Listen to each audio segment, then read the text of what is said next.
সরাসরি ফ্লাইট চালু হচ্ছে বাংলাদেশ পাকিস্তানে। বাংলাদেশ ও পাকিস্তানের মধ্যে সরাসরি বিমান পরিবহন চালুর ঘোষণা দিয়েছেন পাকিস্তানের নবনিযুক্ত বাংলাদেশের হাইকমিশনার মোহাম্মদ ইকবাল হোসেন।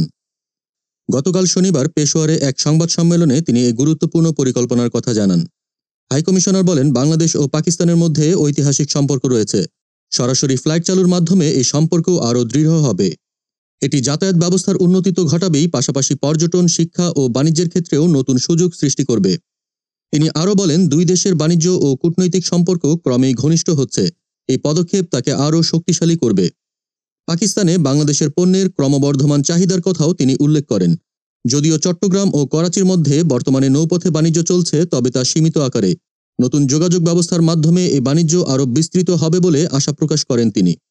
খাইবার পাখতুনখোয়ার স্বাস্থ্য ও শিল্প খাতে বিনিয়োগের বিশাল সম্ভাবনার কথা উল্লেখ করে ব্যবসায়ীদের এই সুযোগ কাজে লাগানোর আহ্বান জানান হাইকমিশনার। একই সঙ্গে বাংলাদেশের তরুণ সমাজের মত প্রকাশের স্বাধীনতা এবং সামাজিক মাধ্যমের ইতিবাচক ব্যবহার নিয়েও কথা বলেন তিনি। বাংলাদেশের আসন্ন জাতীয় নির্বাচন এবং দেশের অর্থনৈতিক উন্নয়নে সরকারের অগ্রাধিকার নিয়েও আলোচনা করেন ইকবাল হোসেন। তার বক্তব্যে দুই দেশের ভবিষ্যৎ সহযোগিতার সম্ভাবনার দিকগুলো নতুন করে উজ্জ্বল হয়ে ওঠে।